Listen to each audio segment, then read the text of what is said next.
Assalamualaikum warahmatullahi wabarakatuh. Waalaikumsalam. Selamat siang, salam sejahtera untuk kita sekalian.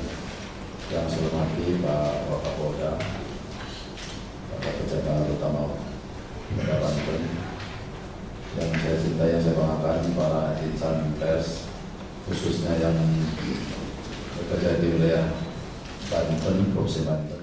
Saya dari Polda. Juga problem utamanya adalah jumlah dermaga hanya 5. Dari 5 dermaga itu, dermaga 1, 2, 3 itu hanya bisa dikelola dioperasionalkan 6 kapal. Yang duanya, dermaga 4 dan dermaga 5 itu hanya 5 kapal. Jadi totalnya hanya 28 kapal. Jadi kalau kita tambah kapal sebanyak mungkin, percuma juga, tidak mungkin, karena yang operasional itu hanya 28. Nah, dari 28 ini sedia 38, kemudian ada 10 cadangan. Insya Allah untuk kapal cukup memadai.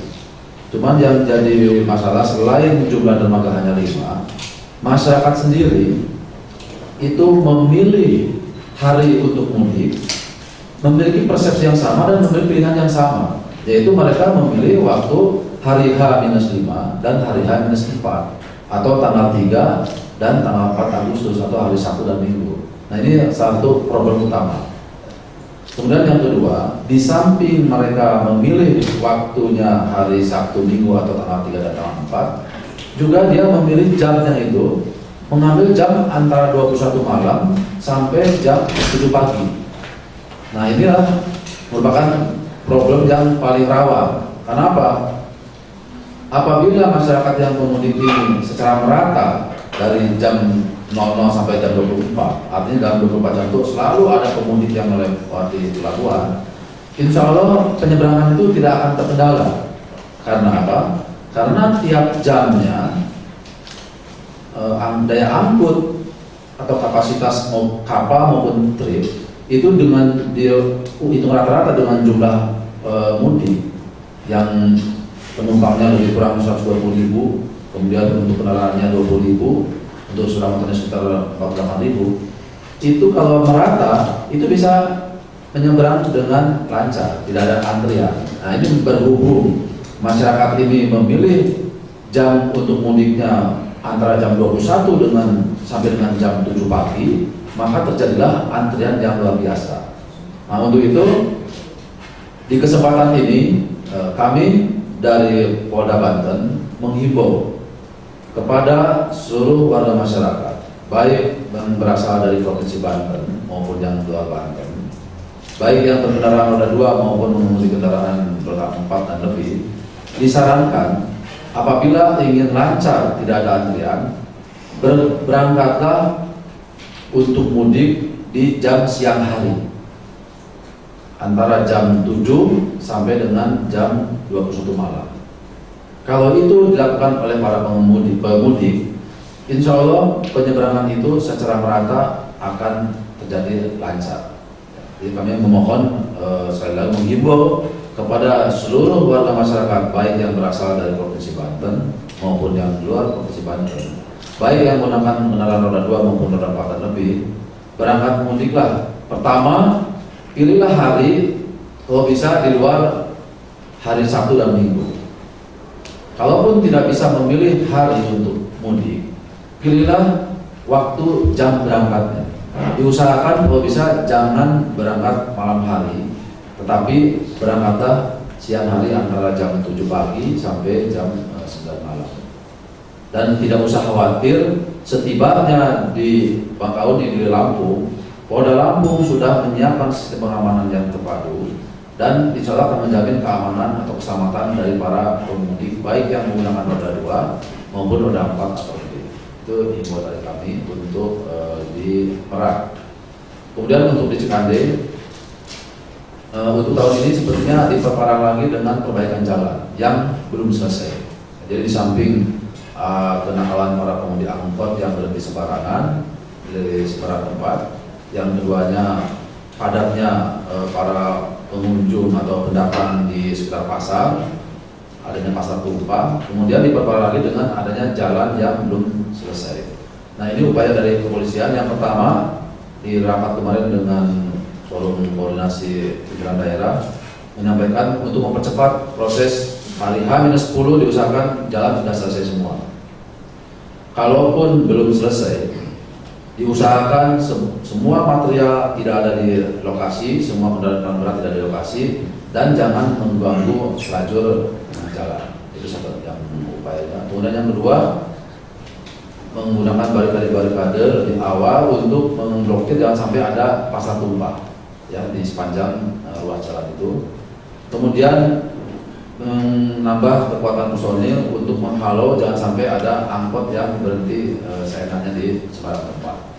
Karena perbuatan angkutan kota seperti ini, kendaraan umum seperti ini, itu dapat menjadikan kemacetan meskipun dia hanya singgah sebentar, hanya berhenti sebentar. Tapi dengan jumlah arus yang ada dan jumlah beberapa kali pemberhentian itu akan menjadikan suatu kemacetan.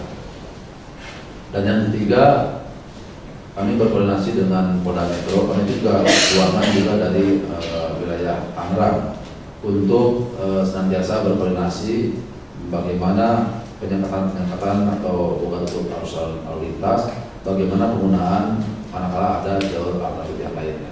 Ini 3 hal itulah yang mudah-mudahan di tahun ini tidak menambah kepadatan. Dan yang keempat, kami juga berkoordinasi dengan para pengusaha di lingkungan Cikande dan sekitarnya untuk berusaha meliburkan para karyawannya kalau bisa sebelum hari Sabtu, sehingga kalau karyawan itu sudah libur ya insya Allah memang yang arus yang padat itu adalah pada umumnya para karyawan pabrik yang akan bekerja maupun yang pulang. 4 hal itu insya Allah mudah-mudahan di tahun ini tidak terlalu parah meskipun ada kepadatan. Untuk menghindari terjadinya tingkat kecemasan dan emosional dari para pengendara sepeda motor terutama, karena terjadi kasus-kasus seperti contoh di lapas Tanjung Kusta itu kan karena air tidak mengalir, listrik padam. Nah ini kami juga menghindari, mengantisipasi jangan sampai pada saat ada antrian yang banyak roda 2 kemudian mereka kepanasan kemudian muncul emosional, maka kami membuat suatu MOU yang isinya itu untuk roda 2 disiapkan khusus dermaga 4 dan dermaga 5. Manakala antrian roda 2 itu sudah mencapai batas tenda yang disiapkan, maka untuk dermaga 4 dan 5 semua kapal yang muat di situ khusus diwajibkan memuat roda 2. Jadi saya yakin tidak akan terjadi antrian roda 2 yang berlebihan. Nah, batasnya adalah ASDP sudah menyiapkan tenda, kemudian air minum, kemudian hiburan ala kadarnya untuk menghibur yang ngantri khususnya roda 2. Nah, lepas dari tenda, disitulah kami memulai memberlakukan dermaga 4 dan dermaga 5 untuk diisi hanya khusus kendaraan roda 2. Ini MOU ini sudah ditempuh dan insya Allah akan mulai dilaksanakan. Kemudian bagi para penumpang juga kami membuat suatu terobosan bekerjasama dengan ASDP dan dari Syekh Bandar. Pendistribusian orang penumpang yang tadinya menggunakan lantai 2 tersentralisir bertumpuk di wilayah dermaga 1, dan itu akan menimbulkan suatu kerawanan karena bertumpuknya manusia terlalu banyak. Kalau terjadi suatu hal yang diinginkan juga muncul emosi, sensitivitas dan sebagainya. Nah, terobosan berikutnya adalah menggunakan gangway dengan sentral berada di antara dermaga 2 dan dermaga 3. Itu diaturnya di situ sehingga pendistribusian manusia atau penumpang ke dermaga 1 dan sampai dengan 4 ya, sampai dengan 4 saja itu bisa merata. Jadi tidak akan terjadi menumpuknya jumlah manusia di suatu tempat yang berbanyak. Kemudian untuk semua kami berkoordinasi dengan stakeholder yang ada, terutama di sini adalah dengan ASDP. Tambahan mengenai personel Merak. Untuk di Meraknya sendiri berapa personelnya, Pak? Untuk yang di Merak 1.200, ya lebih kurang dari 2.236 itu khusus yang di Meraknya untuk hari H-5 sampai dengan hari H-1 itu 1.200 personel.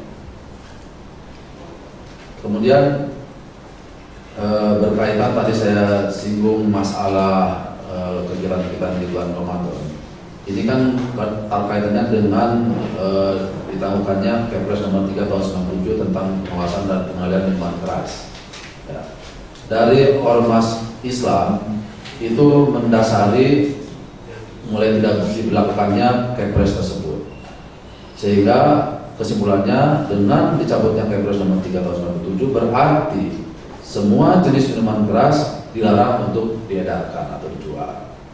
Nah, sedangkan di daerah perda-perda itu memang sebelumnya ada yang mengatur tentang pendistribusian atau penjualan minuman keras. Mungkin dari persentase alkohol, kadar alkoholnya ada yang 5%, ada yang 26% dan sebagainya. Nah, keberadaan perda ini itu tidak otomatis dengan adanya Kepres dicabut, kemudian perdanya otomatis tidak berlaku, itu tidak bisa. Perda itu akan tidak berlaku dengan dimunculkannya perda yang baru. Nah, tentunya pemerintah daerah kan membutuhkan waktu. Nah, dengan situasi seperti ini, maka terjadi di beberapa daerah, tidak di Banten, di beberapa daerah, ormas Islam sudah mengacu kepada landasan Kepres itu yang dicabut. Sedangkan polisi masih melihat di perda yang ada. Nah, sehingga terjadi dua persepsi yang berbeda. Nah, untuk di Banten ini, alhamdulillah untuk kelompok ormasnya juga sangat koordinatif. Kami langsung mengambil kesimpulan bahwa ini akan terjadi perbedaan persepsi, sehingga duduk bersama ya, antara Polri, kemudian Ormas, kemudian dari FAUB, dari Kanwil Agama, kemudian dari MUI. Kemudian kita mengambil suatu sikap atau langkah tanpa harus melihat Kepres maupun perda, tapi yang penting manakala di Banten ini ada kegiatan-kegiatan yang berkaitan dengan pelanggaran ya, ke arah susila, pelanggaran masalah minuman keras. Nah, itu kami mengajak para ormas itu untuk melakukan penertiban. Jadi ormas manapun juga kami rangkul, kami ajak untuk secara bersama-sama melakukan tindakan-tindakan represif. Jadi bukan hanya yang preventif saja, tapi kami ajak untuk melakukan tindakan-tindakan represif. Sehingga alhamdulillah untuk ormas di Banten ini sudah bisa bekerja sama dengan kami, dan kami juga tidak mau keduluan oleh mereka, sehingga selalu kita libatkan. Dan dari pihak mereka, terutama dari FPI, Ketua DPD Syariahnya juga mengucapkan terima kasih kepada Polda Banten dan jajarannya yang telah bekerja sama untuk melakukan penertiban, khususnya masalah-masalah yang berkaitan dengan kemaksiatan di wilayah Polda Banten ini, dan mereka menilai sudah dalam kondisi tertib, artinya tidak ada pelanggaran yang dibiarkan oleh Polri. Namun demikian, manakala dari ormas ataupun dari pihak-pihak yang lain yang tidak memiliki kewenangan untuk tindakan represif, kemudian mereka melakukan tindakan represif tanpa sepengetahuan Polri, tanpa ajakan Polri, kemudian itu merupakan suatu pelanggaran, maka polisi pun akan menindak secara tegas berdasarkan hukum yang berlaku. Ya. Jadi meskipun kami sudah bekerja sama sedemikian rupa, namun kalau dari pihak tertentu, apakah itu ormas ya, Islam ataupun yang tidak terorganisir, melakukan kegiatan-kegiatan, melakukan tindakan represif yang tidak berdasarkan kebersamaan dengan Polri, tidak bersama dengan Polri, artinya dia menghakimi sendiri, dan itu merupakan pelanggaran, maka dari pihak kepolisian pun akan menindak dengan tegas berdasarkan hukum yang berlaku. Namun insya Allah sekali lagi untuk wilayah Banten ini, karena kerjasamanya sudah baik, kami saling memberikan informasi, dan apapun informasi yang kami peroleh selalu kami tindak lanjut. Jadi kami saling menghargai akan keberadaan organisasi tersebut, karena tujuan mereka juga sama, adalah tujuannya baik untuk menertibkan kehidupan beragama di wilayah hukum Polda Banten atau Provinsi Banten. Itu yang berkaitan dengan masalah kehidupan beragama di bulan suci Ramadan. Saya ingin garis bawahi ini adalah kegiatan represif yang dimaksud ini apa gitu? Apakah merazia, apa sweeping, atau apa? Karena kalau nggak salah ada peraturan Kemendagri tentang ormas bahwa ormas itu kan dilakukan kegiatan yang mengganggu ketertiban umum dan dilarang melakukan kegiatan yang merupakan tugas penegak hukum atau Polri.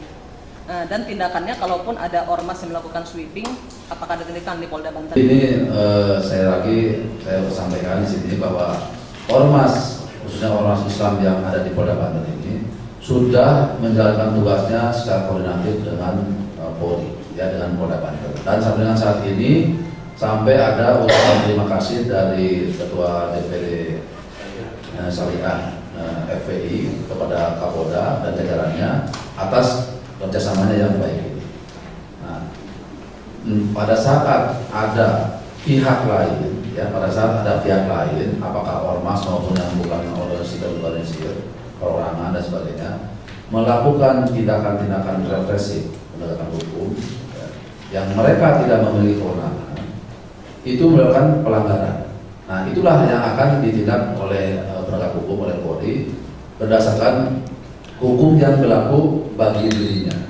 Yaitu yang dimaksud oleh Polri manakala ada dari pihak-pihak baik ormas maupun non-ormas untuk melakukan tindakan-tindakan represif sesuai dengan yang dilakukan oleh kepolisian, maka polisi juga akan menindak secara tegas akan pelanggaran tersebut. Nah, yang dimaksud dengan tindakan represif dari kepolisian diantaranya adalah melakukan razia-razia, kemudian melakukan pemeriksaan langsung ke tempat-tempat hiburan, ya, ke tempat-tempat penjualan minuman keras dan yang lainnya. Kemudian melakukan penyitaan secara hukum, kemudian melakukan penyidikan. Nah, itu adalah tindakan-tindakan represif. Namun karena mereka ini beritikat baik, maka pihak kepolisian melakukan kerjasama, termasuk pada saat melakukan tindakan represif. Kita ajak mereka, karena itu merupakan kepuasan tersendiri dan juga sekaligus sebagai pengawas bagi kepolisian. Di samping ada pengawas internal, ya, dari Propam, juga pengawas eksternalnya itu kami libatkan dari FKUI, dari MUI dan dari ormas-ormas. Nah, sehingga itulah yang kami maksud dengan tindakan represif bersama dengan Polri. Tetapi kalau ada yang melakukan kegiatan represif tanpa kebersamaan dengan Polri, nah itulah yang akan kami melakukan tindakan berdasarkan hukum yang dilakukan oleh